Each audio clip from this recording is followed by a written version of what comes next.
ಬೆಂಗಳೂರು ಫಸ್ಟ್ಗೆ ಮತ್ತೊಮ್ಮೆ ಸ್ವಾಗತ. ಟ್ರಾಫಿಕ್ ದಟ್ಟಣೆ ಕಡಿಮೆ ಮಾಡಲು ಸಂಚಾರ ಪೊಲೀಸರು ಏನೇನೋ ಸರ್ಕಸ್ ಮಾಡ್ತಿದ್ದಾರೆ. ಆದರೆ ಟ್ರಾಫಿಕ್ ಸಮಸ್ಯೆ ಮಾತ್ರ ಹಾಗೇ ಇದೆ.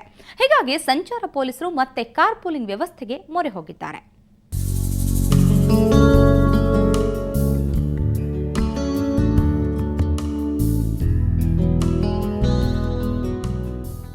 ಐದು ಕಾರುಗಳಿಗೆ ಬದಲಾಗಿ 5 ಜನ ಒಂದೇ ಕಾರಲ್ಲಿ ಪ್ರಯಾಣಿಸಿ. ಇದು ಸದ್ಯ ಬೆಂಗಳೂರು ಸಂಚಾರಿ ಪೊಲೀಸರ ಮಂತ್ರ. ಟ್ರಾಫಿಕ್ ದಟ್ಟಣೆಗೆ ಬ್ರೇಕ್ ಹಾಕೋದಕ್ಕಾಗಿ ಸಂಚಾರಿ ಪೊಲೀಸರು ಮತ್ತೆ ಕಾರ್ ಪೂಲಿಂಗ್ ಮೊರೆ ಹೋಗಿದ್ದಾರೆ. ಎಂಜಿ ರಸ್ತೆಯಲ್ಲಿ ಆಗಲೇ ಕಾರ್ ಪೂಲಿಂಗ್ ಬಗ್ಗೆ ವಾಹನ ಸವಾರರಲ್ಲಿ ಅರಿವು ಮೂಡಿಸೋ ಕೆಲಸ ಮಾಡ್ತಿದ್ದಾರೆ.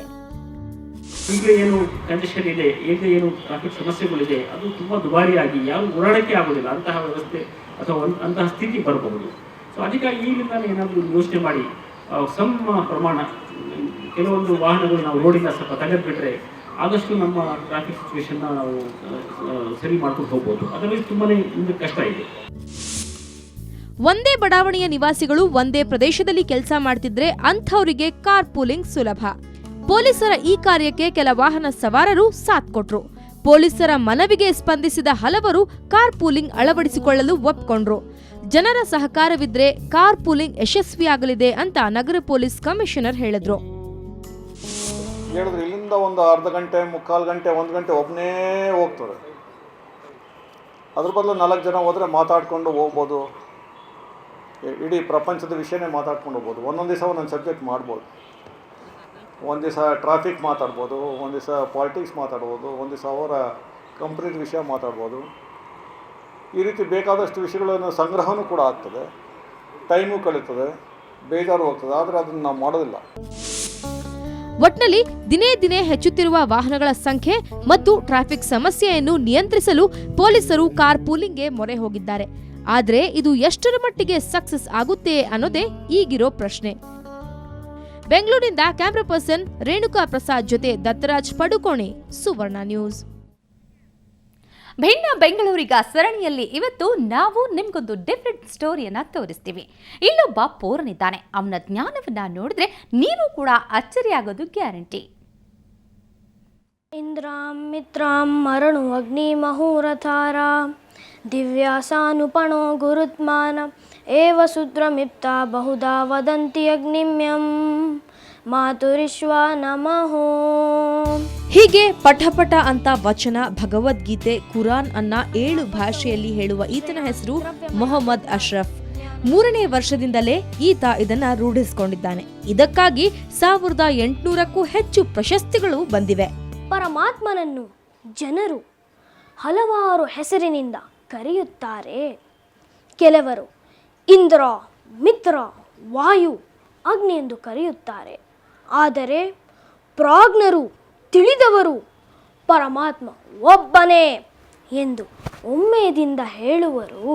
ಬೈಬಲ್, ಖುರಾನ್, ಭಗವದ್ಗೀತೆ ಇದರ ಬಗ್ಗೆ ಎಲ್ಲ ಸಾರಾಂಶವನ್ನು ನೀಡುತ್ತೇನೆ. ಕನ್ನಡ, ಉರ್ದು, ಇಂಗ್ಲಿಷ್, ಸಂಸ್ಕೃತ್, ಅರೇಬಿಕ್, ಹಿಂದಿ ಅನೇಕ ಭಾಷೆಗಳಲ್ಲಿ ಹೇಳುತ್ತೇನೆ. ಜಯನಗರದ 9ನೇ ಬ್ಲಾಕ್ನಲ್ಲಿ ವಾಸವಾಗಿರೋ ಮೊಹಮ್ಮದ್ ಸಾಧನೆ ಹಿಂದೆ ತಂದೆ ಜಮೀರ್ ಪರಿಶ್ರಮವೂ ಇದೆ. ಸಮಾಜದಲ್ಲಿ ಕೋಮಗಳ ನಡುವಿನ ಅಸಹನೆಯನ್ನ ಕಂಡು ಇದಕ್ಕೇನಾದ್ರೂ ಪರಿಹಾರ ಕೊಡಬೇಕು ಅನ್ನೋ ನಿಟ್ಟಿನಲ್ಲಿ ಜಮೀರ್ ಮಗನಿಗೆ ಸರ್ವಧರ್ಮಗಳ ಮಂತ್ರ ಹೇಳ್ಕೊಟ್ಟಿದ್ದಾರೆ.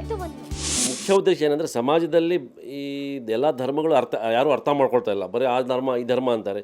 ಎಲ್ಲ ಧರ್ಮದಲ್ಲಿ ಎಲ್ಲ ಗುರಿ ಒಂದೇ ಇರೋದ್ರಿಂದ ಅರ್ಥೈಸ್ಕೊಂಡು ಸಮಾಜದಲ್ಲಿ ಇದೊಂದು ಮೆಸೇಜ್ ಕೊಟ್ಟರೆ ಸಮಾಜದಲ್ಲಿ ಒಂದು ಶಾಂತಿ ಮತ್ತು ಐಕ್ಯತೆ ಬೆಳೀತದೆ ಅಂತ ಹೇಳ್ಬಿಟ್ಟು ಅದೇ ಗುರಿಯಿಂದ ಬೆಳೆಸ್ತಾ ಇದ್ದೀನಿ ನಿಮಗೆ. ಒಟ್ನಲ್ಲಿ ಬಾಲ್ಯದಿಂದಲೂ ಈ ಪೋರ ಶಾಂತಿ, ಸೌಹಾರ್ದತೆ ಬಗ್ಗೆ ಜನರಿಗೆ ಈ ಮೂಲಕ ಸಂದೇಶ ನೀಡ್ತಿರೋದು ನಿಜಕ್ಕೂ ಶ್ಲಾಘನೀಯ.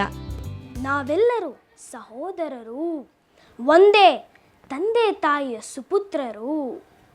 ನಾವೆಲ್ಲರೂ ಭಾರತೀಯರು, ವಿಶೇಷವಾಗಿ ಕನ್ನಡಿಗರು. ಇತ್ತೀಚಿನ ದಿನಗಳಲ್ಲಿ ಜಾತಿ ಧರ್ಮಕ್ಕೋಸ್ಕರ ಕೊಲೆ ಗಲಭೆಗಳು ನಡೆಯುತ್ತಿರೋದು ನಿಮಗೆಲ್ಲರಿಗೂ ಗೊತ್ತಿರುವ ವಿಷಯ.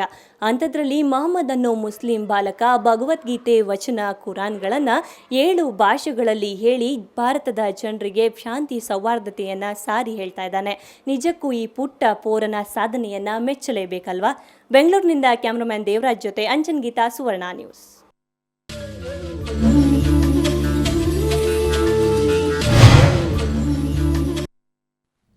ಜಯದೇವ ಆಸ್ಪತ್ರೆಯ ಮುಖ್ಯಸ್ಥರಾದ ಡಾಕ್ಟರ್ ಮಂಜುನಾಥ್ ಅವರ ಮಗಳ ಮದುವೆಯ ಆರತಕ್ಷತೆ ಇವತ್ತು ಬೆಂಗಳೂರಿನ ಅರಮನೆ ಮೈದಾನದಲ್ಲಿ ನಡೆಯಿತು.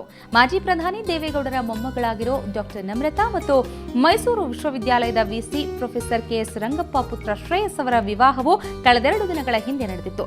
ಇವತ್ತು ಅರಮನೆ ಮೈದಾನದಲ್ಲಿ ನಡೆದ ವೈಭವೋಪೇತ ಆರತಕ್ಷತೆಗೆ ಗಣ್ಯಾತಿ ಗಣ್ಯರ ದಂಡೆ ಹರಿದು ಬಂದಿತ್ತು. ಕೇಂದ್ರ ಸಚಿವ ಫಾರೂಕ್ ಅಬ್ದುಲ್ಲಾ, ಬಿಜೆಪಿ ರಾಷ್ಟ್ರೀಯ ಮುಖಂಡ ಅನಂತ್ ಕುಮಾರ್, ಮಾಜಿ ಮುಖ್ಯಮಂತ್ರಿಗಳಾದ ಎಸ್ಎನ್ ಕೃಷ್ಣ, ಬಿಎಸ್ ಯಡಿಯೂರಪ್ಪ, ಕುಮಾರಸ್ವಾಮಿ ಸೇರಿದಂತೆ ರಾಜಕೀಯ ಧುರೀಣರ ದಂಡೆ ಅಲ್ಲಿತ್ತು.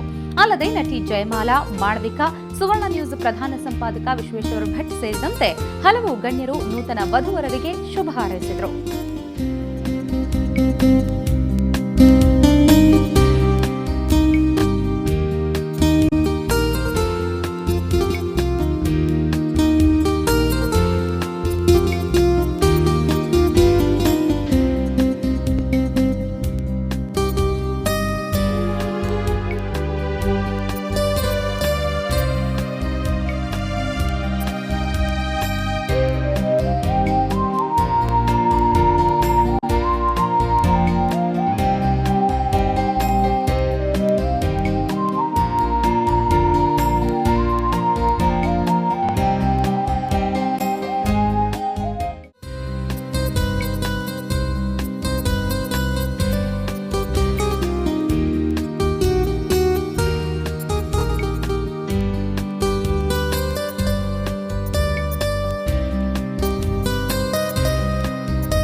ಇದು ಇವತ್ತಿನ ಬೆಂಗಳೂರು ಫಸ್ಟ್. ನೇರ, ದಿಟ್ಟ, ನಿರಂತರ ಸುದ್ದಿಗಾಗಿ ನೋಡ್ತಾ ಇರಿ ಸುವರ್ಣ ನ್ಯೂಸ್.